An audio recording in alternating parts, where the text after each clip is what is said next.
Hello again, Allah Baha'i greeting of God is most glorious to all the people of the earth, Baha'is, non-Baha'is. Time is actually 11:58, which is 2 minutes to 12 on 17th of May. Noon time. I happen to be at home and I'm taking time to use my half an hour to explain a few of this Mathnavi of Baha'u'llah. As we saw in the last one, Baha'u'llah started to say that the new revelation is coming and the new energy of love is coming. So he continues, he says, Baz آمد این زمان از عرش یار.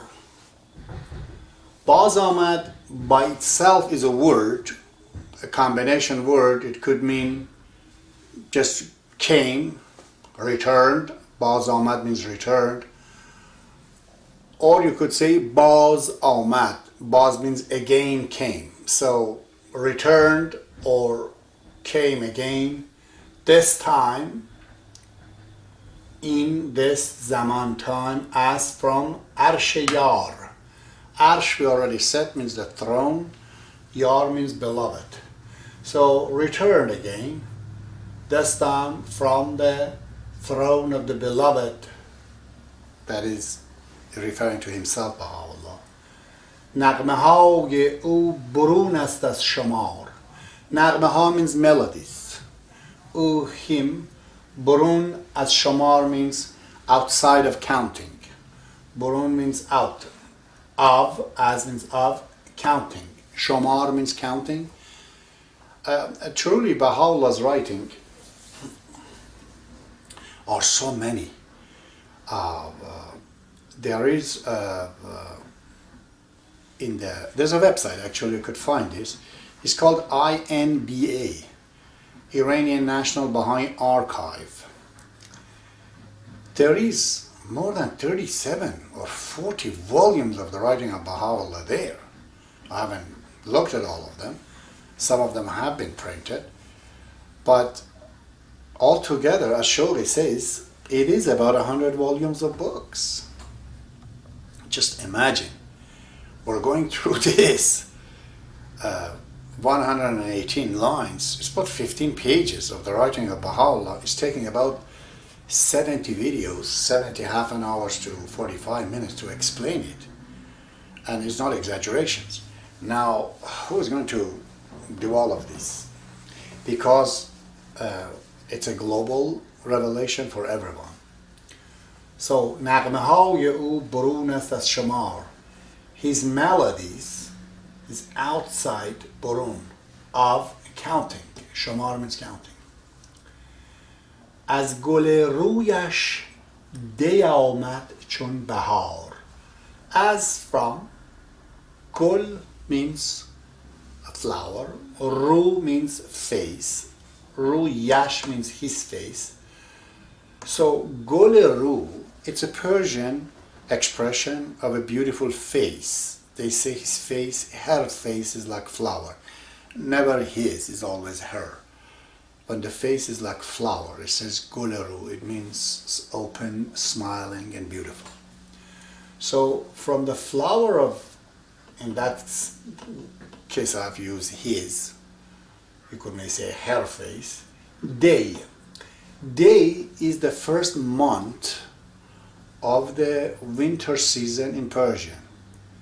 First month is Day, the second month is Bahman, and the third month is Esfand. So he's saying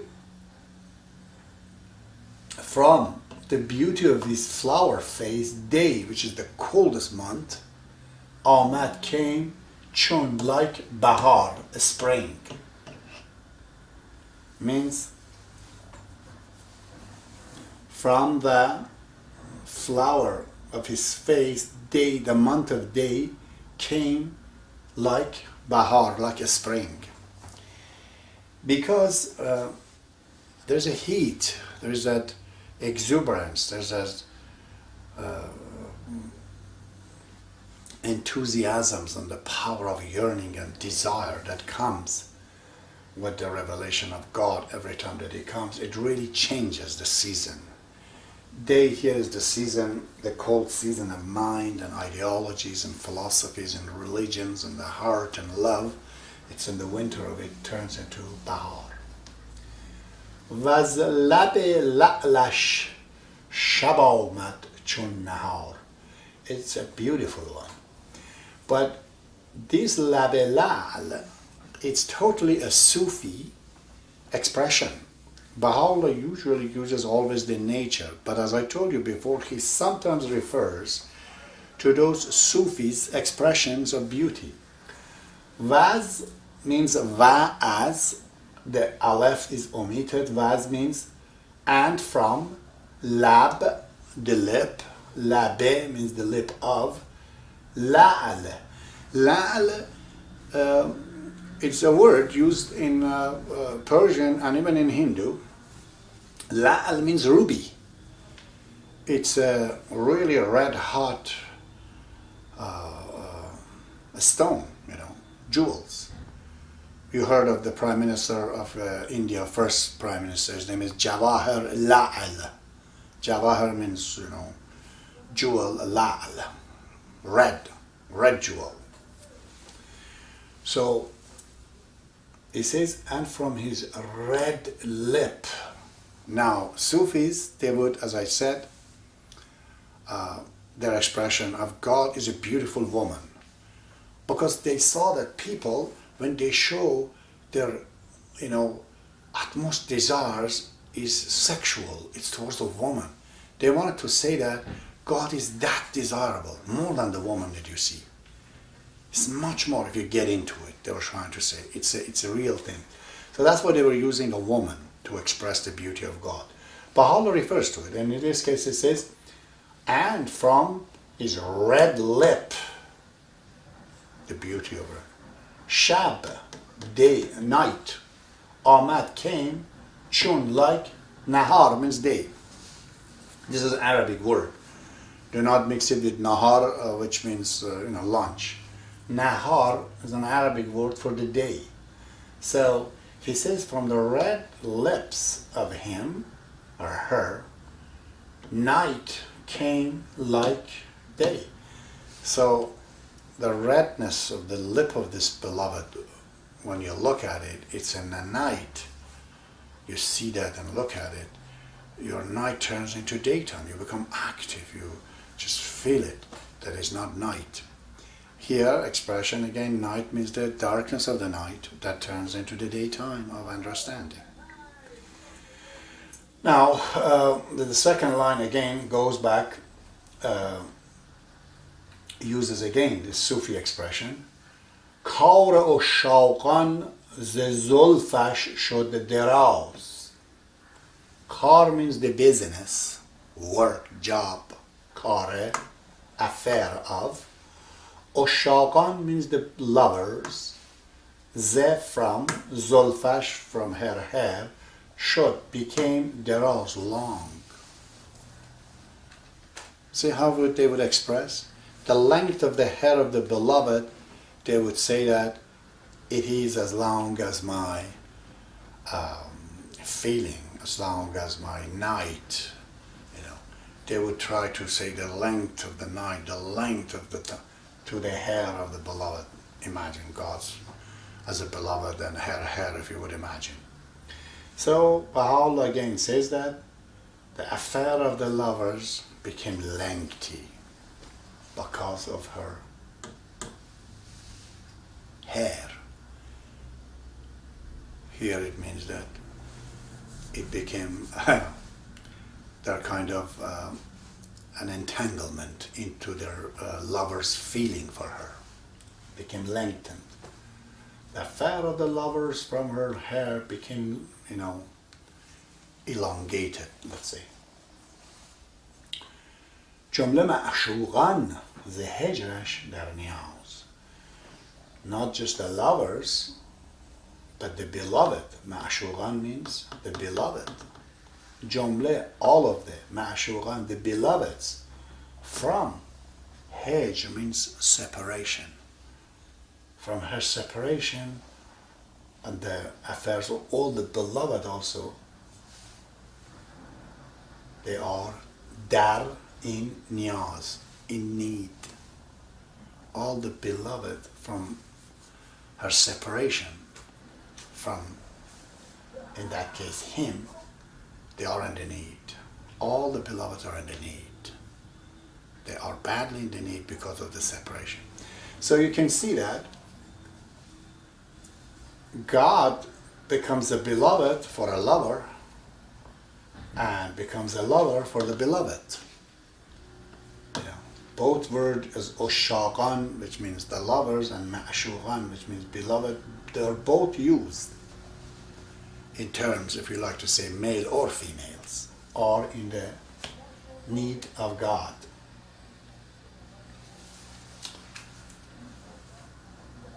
گردن گردان به مویش در کمند. Look at the, simile that they use. This is again a Sufi expression. Gardan means the neck of the gallants in the lasso of her hair. They say the hair that she has is so beautiful. It's like a lasso that you put on the hand, on the neck of a horse. The beauty of the curl of her hair just put a lasso on the heart of the gallants, those who are very knowledgeable, they are very experienced in the field. That would be the Gordon. Gord means gallants, but spiritually means those who are really in a lot of experience they have. Those, it says, when they saw the beauty of the curl of her hair, like a lasso fell on their neck, and they're just going wherever she goes. See how they would try to do that. Command means the lasso, the halter. Dar means in. Mu means, the hair. Gordan, gord, just gord itself means gallant. Gordan means the gallants. And gardan means neck. Saftar Yazdan, the tigrash mustamand. Saftar, which means the person who raptures and breaks away the lines of the enemy. The enemy lines, it's the person who goes with his horse and break away the line. That would be Saftar, and Saftar is a title for the first successors of Muhammad, known as Imam Ali. He was the Saftar because his sword was the one that took the Islam among the Arabs. Yazdan means God. We Persian have not just the word Allah, but we also have many words for God. One of them, which is Yazdan, Izad, Ahura Mazda, Parvardegar, Khodavandegar, Kirdegar, many words. Persian and Arabic both are used in Persian language. That one makes it in richer language. So Saftar Yazdan means, in this case, the successor of God, which would be like Abdu'l-Baha in the place of Baha'u'llah, or Ali in the place of Muhammad, or John the Baptist in the place of Jesus Christ, or Eve in the place of Adam, and Aaron in the place of Moses. That would be the Saftar. In this case, it says Imam Ali, Ali of Yazdan, the Ali of God, the Saftar, the line, breaker of God, Zetirash, from his dart. Tir means dart, you throw the dart. From his dart, Mustamand means destitute. Mustamand means destitute, poor. Saftar Yazdan, from his dart becomes very poor, becomes very destitute. It's that big if this revelation is. And the final line, Baha'u'llah says, again he uses a Sufi expression here. It's not first time that has been used. از لبش جانهای عشاقان به لب. As from lab, her lips, جانهای, the lives of, عشاقان, beloved, به لب, to the lip. So this is an expression, we have to explain this. John be lab. If you say John be lab, heart, life to lip. It means just about getting to die. If the pressure is so much that you're just about to die under the pressure, under the force, they say that in Persian, your life has come to your lip. It's about to go away. You're just a few seconds away from death. If you say, my John Belab, my life came to my lip, that means I'm waiting so long for you, or I'm suffering so much under it, that I'm just about to suffocate, I'm about to die. So, when Baha'u'llah translation would be, from the lips, from her lips, the lives of the beloved come to near end. There are other expressions in English, I don't know much. So, his lab, his lip, make the life come to lip. That means his lips, her lips, is so beautiful. We cannot say his, we have to say her. This is credit to Sufis. They have made God manifestation in Sufism to be a woman, and it's not a man. Okay? So this is why we hear all these lips and cheeks and hairs and, curl of the hair and all that sort of things. So from her lips, the life of the lovers have come to lip. It's an expression to say that. Her lips bring my life to my lip. That means making me so hard to stand her. It's like I'm dying for her, basically. That's what you could say in English. Hamze waslش جان شاهان در طلب. Also, as from or of, waslش, reunion. Wasl means reunion, reaching, getting. And from his reunion, the life of the kings are in search. Dar means in, talab means search. Shahan, plural for the Shah means the king. Jan again life. The life of the king in search for her reunion, wasl. These are all expressions of this new revelation of the Baha'i faith. In this case of this Mathnavi, Baha'u'llah talk about the aspect of the love in his revelation, not so much the social order or the laws and the commandment or the matter pertains of this to this life. He is going to the dimensions of love and the power that is required to the frenzy that is required to reach the presence of God while you're alive here in this life, to basically get graduated from the school of Baha'u'llah. In that case, you could say that you have passed the 7 valleys of love, or the things that he says here. It is up to you. One of the boy, a gentleman, I'm assuming, called that I have become Mubtaha, because I explained in the language of Bab, Mubtaha is a derivative of the word Baha, which means the person who is a Baha'i. So he called himself Mubtaha, and he sent me an email. That was, so you are the first Mubtaha, by the way. So why don't you, Mr. Mubtaha, once you listen to all of this, try to make a survey, a category of all the subjects in this writing. Try to categorize it. What are the things Baha'u'llah tells us not to do? What are the things that he says we should do? And the similes and all that. Categorize it and write your own essay. So the Baha'is, those who haven't heard this, they can become familiarized. Say the expression that Baha'u'llah has used in the nature, natural expression, natural similes, and those that are back to the Sufis in the past. Bring all number of those and all the similes and the subjects, the most important part, all the subject that Baha'u'llah has done. So this is a new, thing. Mr. Mubtaha, you do that. Okay. Oh Lord.